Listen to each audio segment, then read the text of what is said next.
7h02, hoje, segunda-feira, 17 de maio de 2021. Bom dia.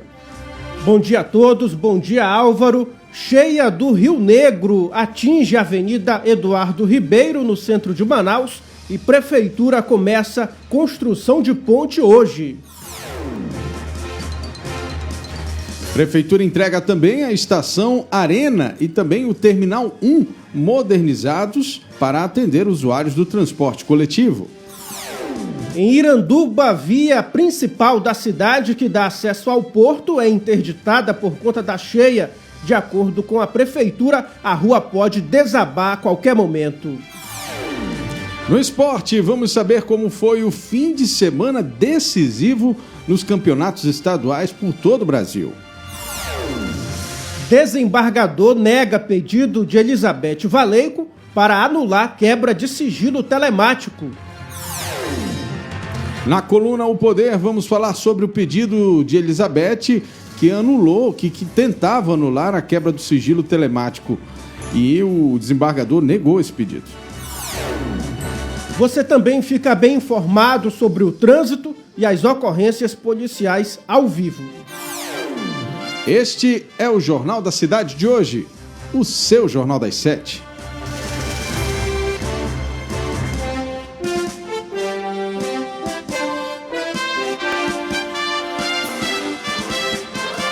As notícias da cidade de Manaus. Polícia, emprego, comunidade. As últimas informações do Brasil e do mundo. Começa agora. Jornal da Cidade. Muito bem, agora às 7h04 em Manaus, vamos conferir as manchetes dos principais jornais do país.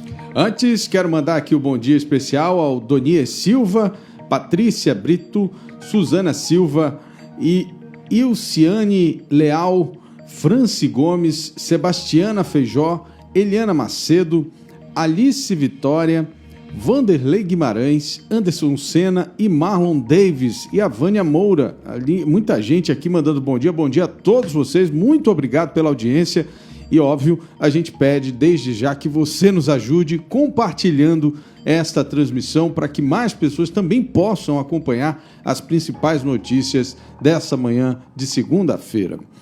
7h04, vamos então à capa do jornal Estado de São Paulo, o Estadão, que traz a seguinte manchete: Prefeito de São Paulo, Bruno Covas, morre no auge da carreira e da vida. Político de 41 anos lutava desde 2009 contra um câncer. Seu corpo seguiu em cortejo por ruas da cidade e foi depois enterrado em Santos. Bancos elevam previsão de crescimento do PIB em 2021. Bancos e consultorias estão refazendo as contas para o desempenho de economia neste ano. Segundo o levantamento do Serviço de Proteção Broadcast, juntos a 35 instituições, a previsão é de alta do PIB em 2021 e passou aí essa previsão de 3,2% em média para 3,8%. Morre aos 87 anos a brava e doce Elva Vilma. Botucatu imuniza toda a população em 10 horas. Vacina para comorbidade gera corrida por atestado. E Palmeiras e São Paulo vencem e vão à final. Essas foram as manchetes do jornal Estadão. Muito bem, Álvaro, agora vamos conferir os destaques aqui do jornal Folha de São Paulo, que traz como manchete principal: morre aos 41 anos o prefeito Bruno Covas. Tucano tratava câncer desde 2019. Sobrenome, discurso moderado e luta contra o autoritarismo marcaram trajetória. E ainda, Fachin deu aval à PF para buscar provas contra Toffoli. O ministro do STF, Edson Fachin, autorizou a Polícia Federal a acessar dados de 2 operações ligadas à Lava Jato do Rio em uma apuração preliminar que resultou no pedido de inquérito contra Dias Toffoli. E também aqui entre os destaques, na capa do jornal Folha de São Paulo, Governo faz pacotaço para caminhoneiros. O governo federal prepara um pacote de benefícios a caminhoneiros, além de voucher para atenuar o efeito de reajuste do diesel. A ideia inclui linhas de crédito e programa de renovação de frota. 7h07. Vamos então agora de São Paulo para Minas Gerais, aonde vamos ler aqui as manchetes do estado de Minas. Jogo travado deixa Galo em vantagem. Com um jogo a menos, o Atlético segurou o empate por 0-0 com o América na primeira partida da decisão do Mineirão 2021. Aprendizado retrocede com o ensino remoto. Estudos mineiros apontam defasagem de até 1 ano e impacto da falta de interação escolar e social. Exatamente, alguns resultados da pesquisa da Faculdade de Educação de Minas Gerais trazem impactos, inclusive, na fala, nos outros desenvolvimentos importantes para as crianças e jovens. BH tem queda de índices de distanciamento. O distanciamento social em BH está recuando, enquanto sobem indicadores monitorados da Covid-19. Luto na política e na arte. Após batalha contra o câncer desde 2019, o prefeito de São Paulo, Bruno Covas, morreu ontem aos 41 anos. E também faz aqui um dos rostos mais talentosos da TV brasileira, se despede do público definitivamente.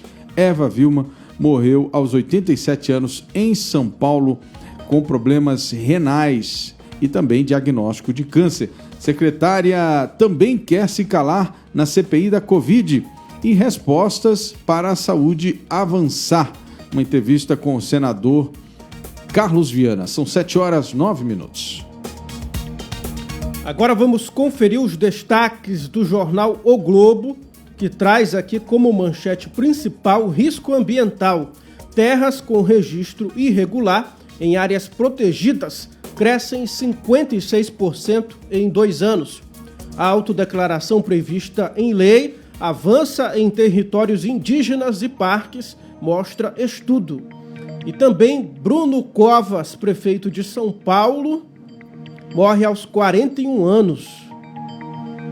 E ainda, aqui entre os destaques da capa do jornal O Globo, agronegócio e mineração lideram investimentos.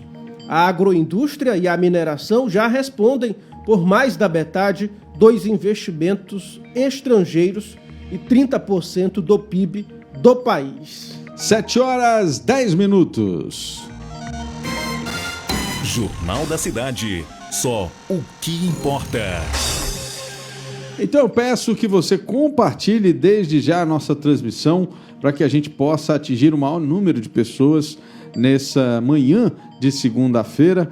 Quero também agradecer desde já a audiência de muita gente que está nos acompanhando aqui ao vivo. Deixa eu só atualizar aqui a nossa transmissão para que a gente possa pegar o nome das pessoas que estão comentando aqui, dando bom dia aqui do São José, a Vânia Moura, José Silva, J. Nunes, aqui o João Nunes, quem está falando é João Nunes do Purupuru.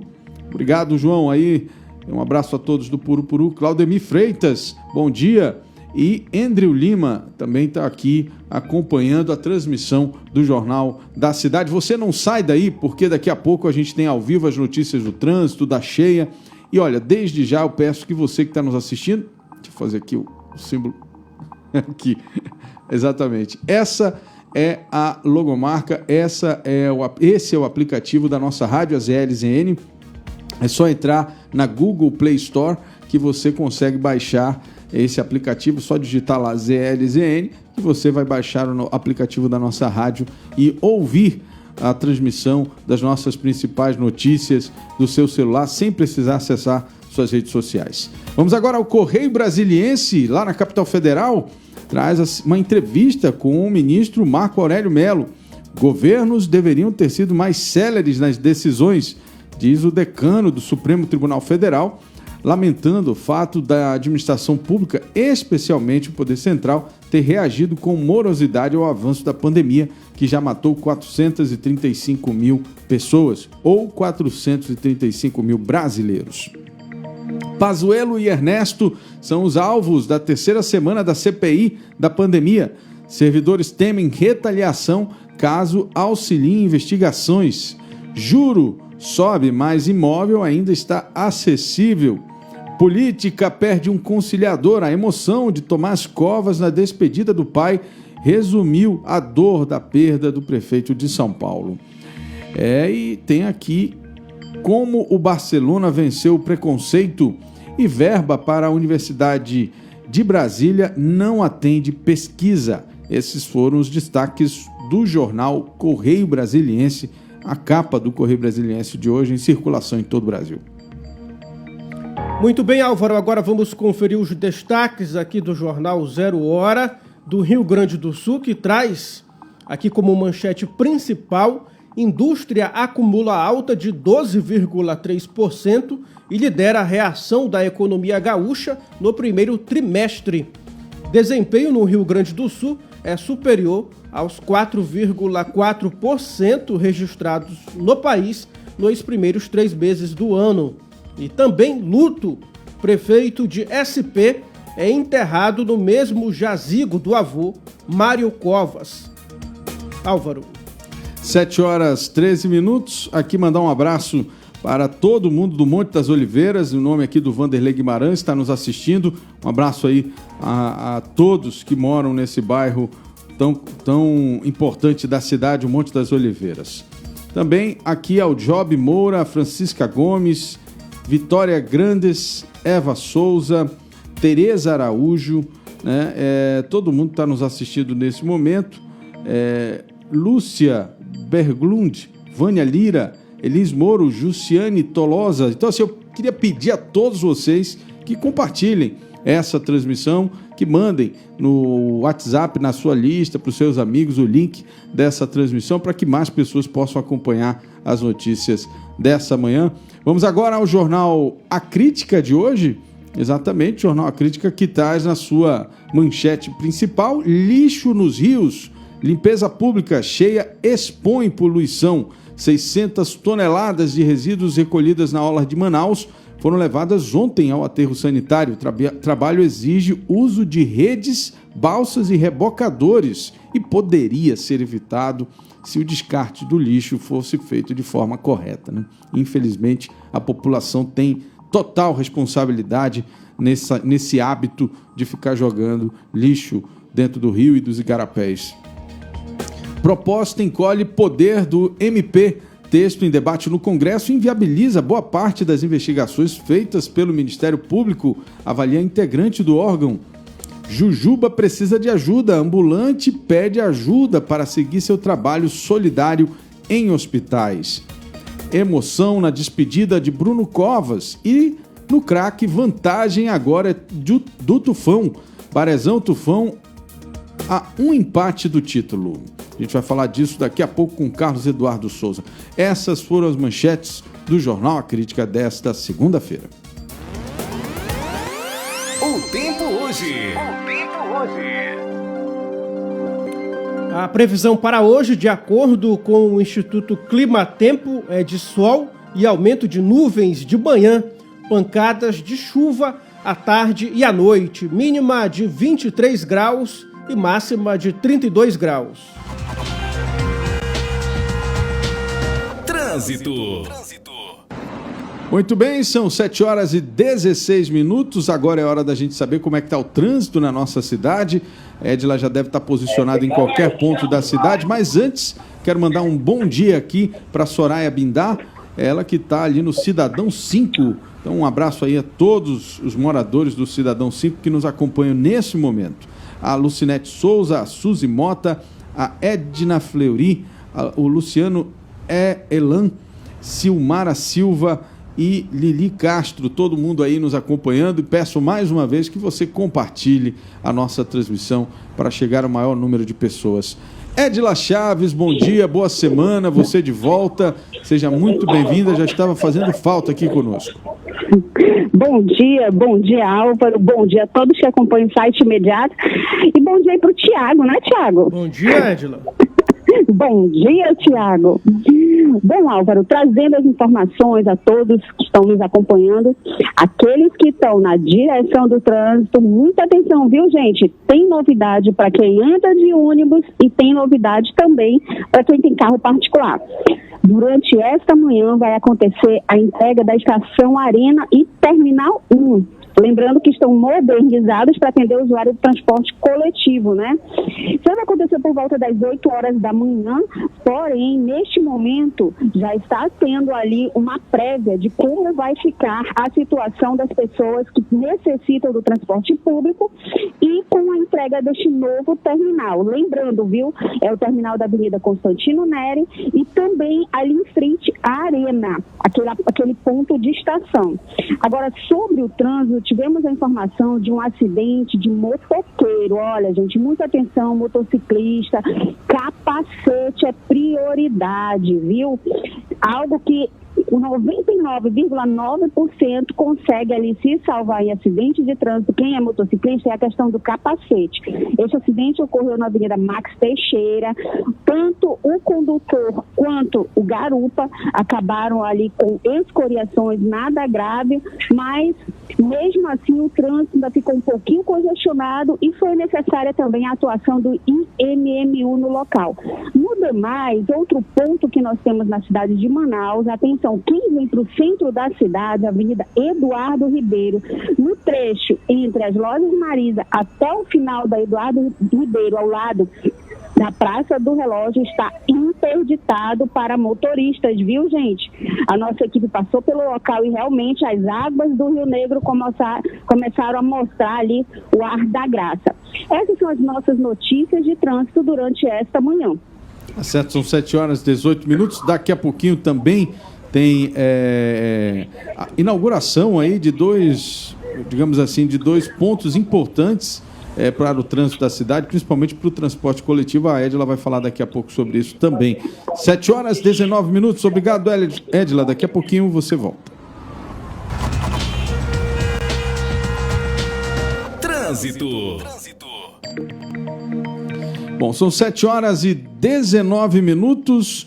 Covid-19, o Brasil registrou 971 mortes por Covid-19 nas últimas 24 horas, totalizando neste domingo 435.823 óbitos desde o início da pandemia. É isso mesmo, Álvaro. Com isso, a média móvel de mortes nos últimos 7 dias chegou a 1.915. Em comparação à média de 14 dias atrás, a variação foi de menos 19%, indicando que o país continua com tendência de queda nos óbitos decorrentes do vírus. O Amazonas registrou 210 novos casos de Covid-19, totalizando 378.855 casos da doença no estado, segundo dados da Fundação de Vigilância em Saúde do Amazonas. Conforme o boletim, foram confirmados 7 óbitos por Covid-19, sendo apenas 2 que ocorreram sábado e 5 foram encerrados por critérios clínicos. Agora o número de mortos no estado desde o início da pandemia é de 12.831. Muito bem, vamos agora ao balanço da vacinação contra a Covid-19. Esse domingo aponta que 38.756.031 pessoas já receberam a primeira dose da vacina contra a Covid-19. O número representa 18,3% da população brasileira. Somando a primeira e segunda dose, totaliza quase 58 milhões de doses que foram aplicadas em todo o país. Nesse fim de semana, em um intervalo de 24 horas, foram aplicadas um total de 239.900 doses. No Amazonas já foram aplicadas mais de 1 milhão de doses de alguns dos imunizantes. Somente na primeira dose somam 655.925 doses aplicadas até agora. Alguns grupos de vacinação já estão completos e outros estão avançando na segunda dose. O grupo 2 profissionais da educação, que começou na semana passada, já tem mais de 6 mil profissionais imunizados com a primeira dose. Inclusive, daqui a pouquinho, o governador inicia a vacinação de professores lá no interior do estado, no município de Iranduba, que também está sofrendo com a cheia dos rios. Por isso, a gente destaca para você que ainda não é hora de relaxar. É importantíssimo que você sempre e continue sempre usando máscara, álcool em gel e evite aglomerações. E se tomou a primeira dose de vacina, não deixe de tomar a segunda dose. Só com a primeira dose você ainda não está 100% imunizado. Então, muita atenção, porque o momento não é de relaxar ainda, né? Vamos esperar, vamos continuar lutando para que logo, logo a gente saia disso. 7h22. Jornal da Cidade. Lembramos que na última sexta-feira o Amazonas recebeu a maior remessa de imunizantes contra a Covid-19 já enviada ao estado pelo Ministério da Saúde. O 21º lote incluiu 262.500 vacinas AstraZeneca e outras 30.400 do tipo Coronavac, totalizando 292.900 doses. Com a remessa, o Amazonas soma mais de 2 milhões de doses recebidas desde o início da campanha de imunização. Antes desta remessa, que chegou na sexta, a maior quantidade de vacinas já recebida pelo Amazonas havia sido no dia 18 de janeiro, quando o Ministério da Saúde enviou o primeiro lote para o início da campanha de imunização, com 282.320 doses. Jornal da Cidade. Muito bem, a titular da Secretaria de Estado de Assistência Social, Alessandra Campelo, homenageou os assistentes sociais que atuam no estado pela passagem do seu dia no sábado, dia 15 de maio, foi comemorado o Dia do Assistente Social profissional que colabora com a promoção do bem-estar social. Durante a homenagem aos assistentes sociais que trabalham na pasta, a secretária destacou a atuação da categoria durante a pandemia, como nos abrigos emergenciais, hospitais e na distribuição dos cartões do programa Auxílio Estadual dos Municípios. A secretária também elogiou a atuação da categoria na Operação Enchente 2021. A titular da SES enfatizou que o papel dos assistentes sociais, que na maioria são mulheres, com alto grau de formação, ganhou ainda mais relevância com a cheia histórica que atinge os municípios do Amazonas. A assistência social, nesse momento, é fundamental, porque as famílias que estão sendo atingidas pela cheia em todo o estado, elas precisam e muito de assistência. O prefeito de Manaus, Davi Almeida, acompanhou na manhã desse domingo o transbordo de 600 toneladas de resíduos sólidos, ou seja, 600 toneladas de lixo retirados da orla do Rio Negro pelas equipes da CEMUSP nos últimos 30 dias. Durante a ação, o prefeito fez um apelo para que haja mais conscientização quanto ao descarte do lixo. Portanto, não joga lixo no igarapé, gente. O material foi transportado do Porto Traíre, no Santo Antônio, zona oeste, até o aterro sanitário municipal, localizado no quilômetro 19 da M010. A limpeza fluvial dos igarapés e orla da cidade retira, em média, 27 toneladas de lixo por dia, a um custo de R$1 milhão por mês aos cofres públicos. É muito dinheiro. Jornal da Cidade. Muito dinheiro por falta de educação. Vamos então agora atualizar a situação da cheia, essa que tem sido aí o nosso drama dos últimos dias. O Rio Negro hoje está medindo 29 metros e 72 centímetros e já é, atenção, a terceira maior cheia da história do estado do Amazonas. Já atingiu o nível da terceira maior cheia do estado do Amazonas, faltando ainda aí mais de um mês para interromper a subida dos rios. Passando a cheia de 1953, portanto, essa marca. A diferença para a segunda maior cheia, que foi em 2009, é de apenas 7 centímetros. E se tudo correr né, como vem acontecendo ao longo dos últimos dias, a cada 24 horas a gente cresce 5 centímetros, 4, 5 centímetros, em 2, 3 dias a gente já vai ter a segunda maior cheia registrada na história. E para a maior cheia, faltam apenas 25 centímetros. A Prefeitura de Manaus inicia hoje a construção de pontes de madeira no trecho da Avenida Eduardo Ribeiro, na área da Praça do Relógio Municipal, no centro da capital amazonense, viabilizando a circulação na via comprometida pela cheia do Rio Negro.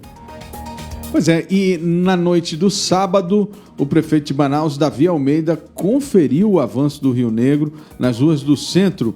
Ele usou as redes sociais, inclusive, para mostrar, né, a situação como estava naquele momento. E a gente vai olhar aqui as imagens para você também acompanhar e um pouco do que o prefeito falou naquele momento. Vamos lá.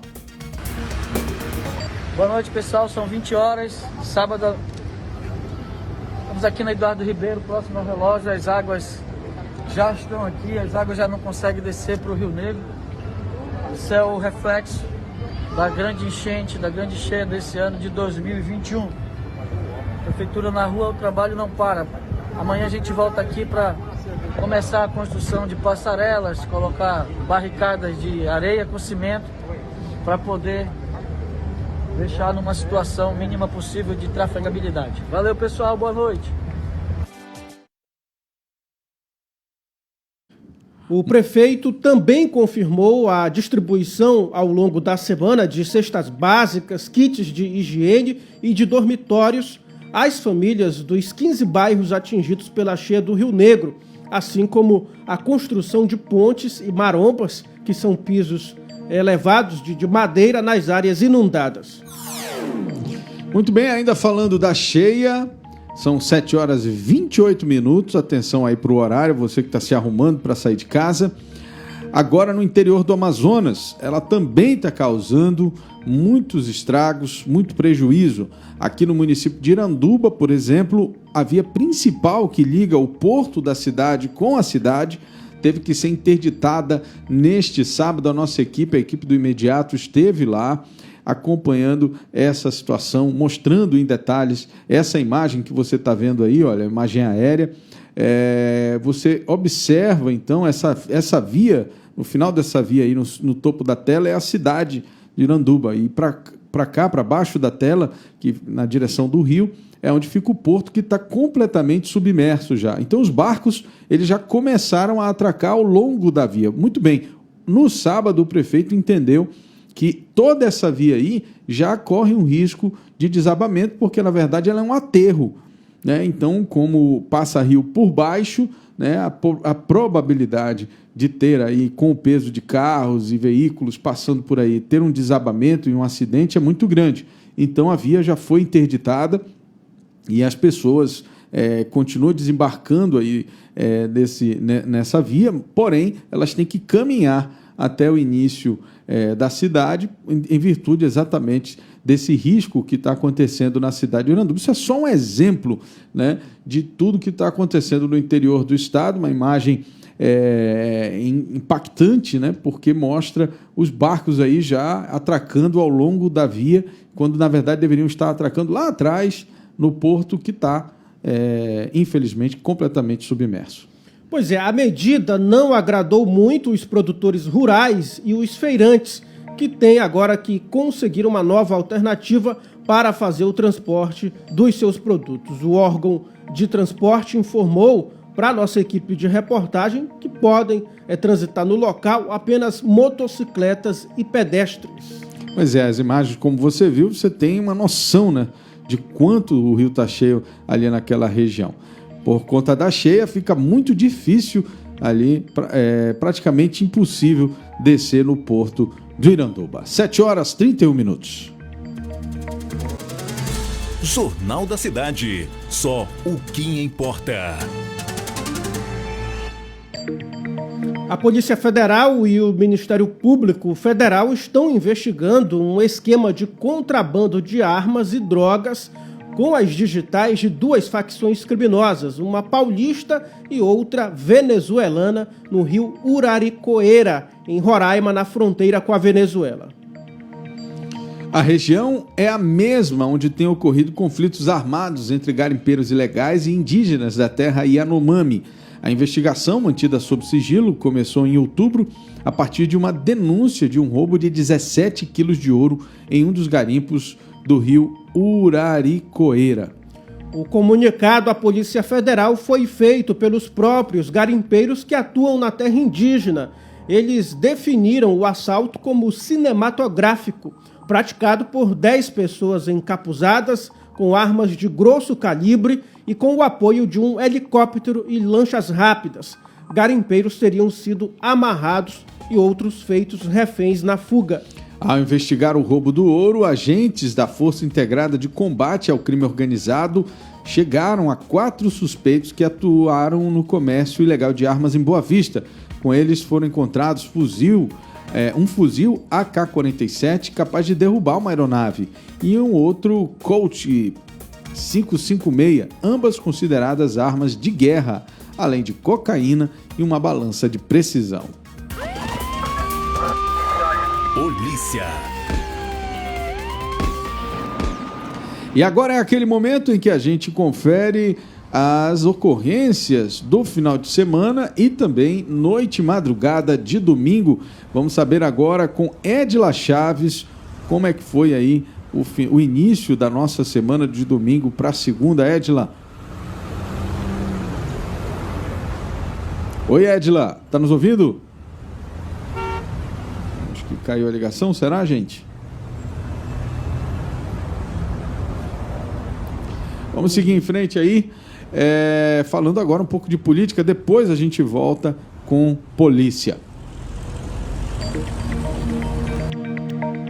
Agora às 7h33 em Manaus, em manifestação que ocorreu na esplanada dos Ministérios em Brasília, nesse sábado, dia 15 de maio, o senador Renan Calheiros foi alvo de críticas e xingamentos durante ato em defesa do presidente da República, Jair Bolsonaro. Renan, que é relator da CPI da pandemia, recentemente pediu a prisão de Fábio Van Garten, ex-secretário especial de comunicação social da presidência, sob a justificativa de que ele teria mentido ao colegiado. O pleito, no entanto, foi negado pelo presidente da CPI, Omar Aziz, que rechaçou a possibilidade do ex-secretário. De detenção do ex-secretário, né? A ousadia do senador alagoano foi fortemente repudiada pelos manifestantes. A todo momento era possível ouvir palavras de ordem contra ele. A população gritou: "Fora Renan, Renan vagabundo". Esses foram os gritos de guerra ali dos manifestantes. Polícia. Agora sim, Edila Chaves e as ocorrências do final de semana e noite e madrugada desta segunda-feira. Edila. Voltando a trazer informações a todos que acompanham o site imediato. Eita, Lelê, Manaus tá que tá, hein, gente? Parece que as pessoas não se conscientizam, principalmente jovens, devido à situação que estamos passando, né? Infelizmente, mais uma vez, a polícia teve que agir rapidamente em festas clandestinas. Mais de 100 pessoas estariam envolvidas em uma festa no Tarumã. Olha, eu moro no Tarumã, mas não estava na festa não, viu, gente? Eu tenho consciência quanto a isso. Agora, já não sei aí o Jonathan, né? Bom, nós temos um caso aqui da equipe da Força Tática. Parabéns à equipe da Força Tática, onde conseguiu, na noite de ontem também, tirar mais um jovem que, infelizmente, além de estar na condição de ali consumir drogas, também estaria já adentrando ao mundo da criminalidade, além das drogas, também com revólveres, né? Olha, a equipe da Força Tática percebeu uma ação diferenciada do jovem ao sair do carro. No momento que ele saiu e percebeu a viatura, não deu outra, né? Se desesperou e correu. Ali, então, a guarnição saiu em busca deste jovem, onde o encontraram tentando adentrar sua residência com 9 trouxinhas de maconha, um rifle detalhe, além do rifle ainda tinha um calibre 32. Esse aí achava que ia conseguir utilizar as duas mãos, né? Mas se ferrou. Logicamente, o caso foi conduzido à delegacia e lá, esse aí já teve o seu carimbo de certificado de pilantragem. Temos um caso também na Redenção, onde, atenção motoristas de aplicativos, não caiam na conversa de terceiros, não emprestem seu carro para quem você não conhece diretamente. Aconteceu que um motorista de aplicativo agora está arrolado a um processo onde estaria cometendo assaltos na cidade. Segundo o que ele repassou à polícia, que ele apenas estaria ali na condição de motorista, onde receberia o valor de R$150 pelas corridas. Gente, R$150 e dizer que não sabia de nada, há de convir que tem coisa aí, né? Esse motorista de aplicativo, na verdade, foi detido pela equipe da 10ª SICOM, onde foi acionada por um motociclista com a informação de que havia acabado de receber ali um grito de assalto. Isso aconteceu no bairro da Redenção. O carro utilizado era um modelo Renault, detalhe, né? Ele trouxe ali precisamente detalhes à polícia, onde conseguiram então identificar o carro. No momento que entraram em uma perseguição, 2 homens conseguiram fugir e para quem sobrou as broncas? Para o motorista de aplicativo, que não teve para onde correr, pois dentro do carro foram encontrados 7 aparelhos celular e mais a questão de um simulacro. Um simulacro, gente, é aquelas famosas armas de brinquedo, mas que você não consegue discernir no momento do desespero. Ao ser questionado, foi quando o motorista de aplicativo colocou que apenas estava trabalhando, recebendo o valor de R$150 pela corrida. E aí, no que deu? Deu que foi preso. Então, cuidado, motorista de aplicativo. Antes pegar uma corrida de R$11, R$12 de forma digna do que receber 150 para cometer assaltos na cidade. Essas foram as nossas informações de polícia. Quer saber mais? Continua conosco no site Imediato, onde a informação é na hora. Obrigado, Edila. 7h39. Polícia. OPoder.com, com Bruno Mazieri. Muito bem, são 7h39. De polícia, vamos para a política. O desembargador do Tribunal de Justiça do Amazonas, Jomar Fernandes, negou no último dia 11 de maio a habeas corpus apresentado pelos advogados da ex-primeira-dama de Manaus, Elizabeth Valeico, para anular a autorização de quebra de sigilo telemático do genro dela, Igor Gomes Ferreira, que acabou atingindo a esposa do ex-prefeito de Manaus, Arthur Neto. Bruno Mazieri já está na linha para falar conosco. Bom dia, Bruno. Bruno que traz mais detalhes sobre esse assunto. Bruno Mazieri.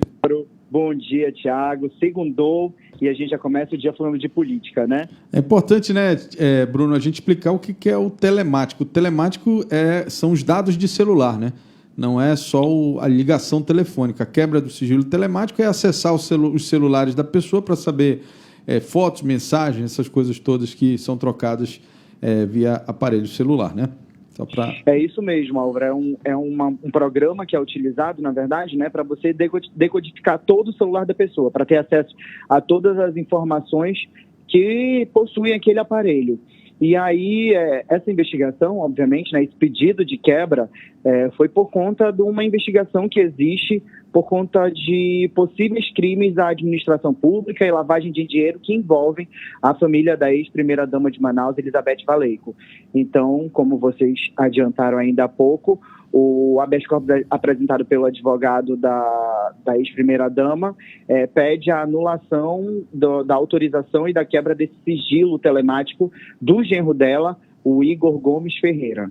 Vou usar aquilo que a gente falou para a situação do Pazuello, né? Quem não deve, não teme. Né? Então, assim como o Pazuello deveria ir lá e prestar depoimento e não entrar com habeas corpus para ficar calado, eu acho que a ex-primeira-dama deveria ficar tranquila, né? Tendo em vista que ela afirma que não fez nada de errado, então que fique tranquila em relação às mensagens e às informações que possam ter nos celulares apreendidos pela polícia durante essa investigação, que é necessária, né, Bruno? Tanta obra mal acabada, tanta coisa feita a toque de caixa, e a gente, no meio do ano, há 6 meses do fim da gestão do prefeito Arthur, né, a gente continua vendo obras inacabadas sendo refeitas, reajustadas, como vai acontecer hoje, né? Nós vamos entregar o terminal, o prefeito Davi vai entregar o terminal ali da Arena, da Amazônia, e vai entregar o Terminal 1 também, que eram obras que foram, em tese, entregues para a população, mas, na verdade, não podiam ser utilizadas porque foram entregues a toque de caixa, como acontece com o viaduto lá do Manoa, que até hoje, né, continua nessa situação, aguardando uma solução definitiva para a população poder utilizar. Quer dizer, tudo isso reforça a necessidade de investigação, né, Bruno? É bom a gente lembrar que o ex-prefeito de Manaus, o Arthur Neto, no início do ano, ele pediu também, né, um habeas corpus junto ao Superior Tribunal de Justiça, que foi deferido pelo ministro Humberto Martins, para que ele não participasse, para que ele não fosse investigado por possíveis atos de corrupção, de tráfico de influência e de lavagem de dinheiro durante a administração pública. E é bom a gente lembrar também que no dia 18 de dezembro do ano passado, o Ministério Público do Estado deflagrou aqui na capital do Estado a Operação Boca Raton, que teve como alvo, né, a enteada do ex-prefeito de Manaus, a filha da ex-primeira-dama Elizabeth Valei, o marido dela, que é o Igor, além de outras pessoas que estavam envolvidas nesse possível ato ilícito. Só para lembrar, né, Bruno? O processo de habeas corpus, esse pedido adiantado de habeas corpus é uma coisa que já vem frequentemente, tanto feito pelo ex-prefeito de Manaus, quanto pela ex-primeira-dama também. Pois é, e é importante a gente lembrar, acho que Boca Raton foi aquela que investigou, inclusive, as empresas que, em tese, né, a polícia afirma que pertencem a Elizabeth. Eu acho que tem pizzaria, tem loteria, né? Salvo engano, pessoas ligadas à loteria, enfim, além do contador da Elizabeth também, parece que foi detido, enfim. Quer dizer, tem muita coisa errada que precisa ser esclarecida, né? E, assim, um habeas corpus para evitar a quebra do sigilo telemático só vem reforçar que existe coisa podre nessa história aí, né, Bruno? Nessa investigação, inclusive, do Ministério Público, da Boca Raton, ele faz um comparativo com o valor recebido pela ex-primeira-dama, porque ela era presidente do Fundo Manaus Solidário desde maio de 2017 até o final da gestão do ex-prefeito de Manaus, e ela recebia uma remuneração bruta de R$15 mil mensal, porém, após o ano de maio de 2017, ela adquiriu um carro avaliado em R$176 mil, além de um apartamento de aproximadamente R$218 mil. Então, ele se pergunta como uma pessoa que ganha R$15 mil por mês pode adquirir um carro de quase R$200 mil e um apartamento de mais de R$200 mil. Então, essas investigações estão sendo feitas pelo Ministério Público e, obviamente, atingem não somente a ex-primeira-dama de Manaus, mas também toda uma parte da família dela. Lembrando ainda que tem a questão do caso Flávio. Enfim, foi os últimos anos da prefeitura do Arthur Neto foram marcados aí por uma série de escândalos, né? Pois é, Bruno, a gente só lamenta porque a biografia do Arthur, até então, né, até essa experiência dele na prefeitura, principalmente no seu segundo mandato, era uma biografia organizada, era uma biografia, inclusive, diria, respeitada, né? E agora, depois desse último mandato dele, depois desses últimos 4 anos, a gente tem uma nuvem negra, né, que pesa sobre tudo aquilo que ele fala e faz. Essa semana ele fez uma declaração anunciando a terceira onda, né? E foi muito criticado exatamente porque é muita palavra e pouco dado, pouca informação. Quer dizer, o ex-prefeito Arthur precisa entender que a sociedade hoje pensa um pouco melhor porque tem mais informação. Sem dúvida. Tem mais informação, os veículos de comunicação estão comprometidos em mostrar não somente o lado, mas todos os lados, né, de uma história. E a gente não pode esquecer que o ex-prefeito de Manaus fechou o hospital de campanha com pouco mais de 70 dias. A gente está há mais de um ano vivendo essa pandemia da Covid, e no ápice dessa pandemia, que foram os meses de dezembro e janeiro, que a gente viu a questão da falta de oxigênio, enfim, a superlotação das unidades de saúde do Estado, a gente viu um completo despreparo da forma como ele deixou, né, as UBS, enfim, poderiam ter dado um suporte ainda maior nesse sentido. Mas tudo isso está sendo investigado. O Ministério Público tem uma outra investigação contra o ex-prefeito de Manaus a respeito da vacinação da influenza. Enfim, são uma série de investigações que a gente acompanha frequentemente e que todo mundo pode conferir no site opoder.com. 7h47. Vamos agora para o município de Quari? É isso, Tiago? É isso mesmo. Vamos falar agora desse assunto, né? A relatora das contas da Prefeitura de Quari, a conselheira Yara Lins dos Santos, suspendeu monocraticamente 2 contratos milionários realizados pelo município, administrado pela prefeita em exercício, Maria Dulcirene da Cruz Menezes. A gestora foi concedido um prazo de 15 dias para a defesa nos respectivos processos. Bruno Mazieri, me parece que Quari é um poço sem fim de confusão, hein? Sem dúvida. Deus me livre, toda semana. É uma grande novela, né? A gente costuma chamar a novela de Quari. Mas, diferentemente dos outros estados, onde geralmente a capital é o local das maiores questões políticas, no Amazonas, Quari, sem dúvida, é o município que mais mostra problemas políticos e, enfim, administrativos. Da última semana, a conselheira Yara, numa análise feita, suspendeu 2 contratos. O primeiro, Álvaro, olha como é interessante isso. A prefeitura assinou um contrato com aluguel de 30 motocicletas no valor de R$4 mil cada uma, o que totaliza R$120 mil por mês e 1,4 milhão por ano. A grande questão é que, numa pesquisa pela internet, a locação de uma motocicleta do mesmo modelo varia entre R$1.500 e R$1.800, o que daria, né, aí um valor muito inferior.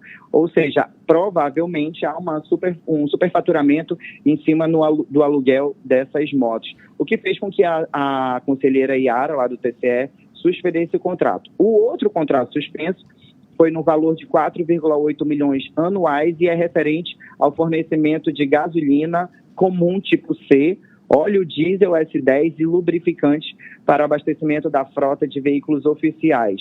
A relatora do processo, né, a conselheira Yara, estava de desacordo com o que disse que o contrato estava com desacordo das legislações vigentes, porque não menciona nenhum momento a quantidade de veículos a serem abastecidos com os combustíveis e lubrificantes que constavam no contrato. Ou seja, se o município possuía 10 carros, a quantidade era muito superior ao que era possível consumir com aqueles 10 veículos. 4 milhões em combustível para o ano, a gente pode achar que é pouco, mas é muito, acho que até para Manaus. Né? Tem municípios, inclusive, maiores que eu acho que não devem gastar isso de gasolina no ano. Agora, é óbvio que a conselheira está corretíssima, porque tem tudo a ver com a frota da cidade. Quari é uma cidade que não é gigante. Quem esteve em Quari sabe. Né? E com absoluta convicção que esse valor ele é muito superior à frota oficial do município, que é quem deve receber combustível, né, Bruno? Não é qualquer carro, é a frota dos veículos da cidade, aliás, da prefeitura da cidade. Sem dúvida. E esse contrato prevê, né, adquirir 1,200 milhões de litros de gasolina tipo C no período de 12 meses. Ou seja, Álvaro, é sem dúvida uma quantidade exorbitante, levando em consideração o tamanho, né, do município de Quari. Ou seja, ele gastaria por mês 100 mil litros de gasolina tipo C por dia. Uma média de 3,333 litros. É uma coisa assim absurda, surreal, né? Levando em consideração a quantidade de veículos no município. Olha, vamos combinar, né, Bruno? A prefeita tem que apresentar a lista dos veículos, a lista de qualquer outro tipo de modelo de transporte que ela possa justificar esse valor. Caso contrário, né, no meu entendimento, ela já tem que responder por improbidade, ainda que não tenha gasto dinheiro. Só o ato de tentar cometer um ilícito desse já é suficiente para ela responder, né, por esse tipo por esse crime. Agora, é preciso, obviamente, dar os 15 dias para que ela apresente, né, onde ela vai gastar tanta gasolina no município de Quari. Lembrando também que o TCE, há umas 2 semanas mais ou menos, já havia suspendido também um outro contrato do aluguel de 8 carros de luxo blindados, também contrato assinado pela Prefeitura de Quari. Falamos disso semana passada, não foi, Bruno? Falamos disso aqui na semana passada. Semana passada foram esses 2 contratos que eu te falei. Na outra semana, uma semana antes da passada, o TCE também suspendeu esse contrato milionário. O contrato era no valor de 3 milhões e aí fazia o aluguel de apenas 8 carros de luxo blindado para o município de Quari. 7h52. Muito obrigado, Bruno Mazieri. Obrigado, Álvaro. Obrigado, Thiago. Uma boa semana a todo mundo e até amanhã, se Deus quiser. Até amanhã. Poder.com, com Bruno Mazieri. Agora às 7h52 em Manaus, vamos falar de economia. Saiba agora os valores dos produtos da cesta básica aqui na capital, de acordo com o site Busca Preço da Cefaz. Nas ofertas de hoje, vamos falar sobre o preço do arroz parbolizado. De acordo com o site, o menor preço desse produto é de R$ 4,99. Na segunda-feira passada, falamos sobre o mesmo produto e 7 dias depois não teve alteração no menor preço. O valor máximo do mesmo produto varia de R$ 5,60 entre R$ 7,14. Então, podemos afirmar que não há alteração no preço desse arroz específico. Se quiser acompanhar o preço de outros produtos da cesta básica, é só acessar o site Busca Preço da Cefaz.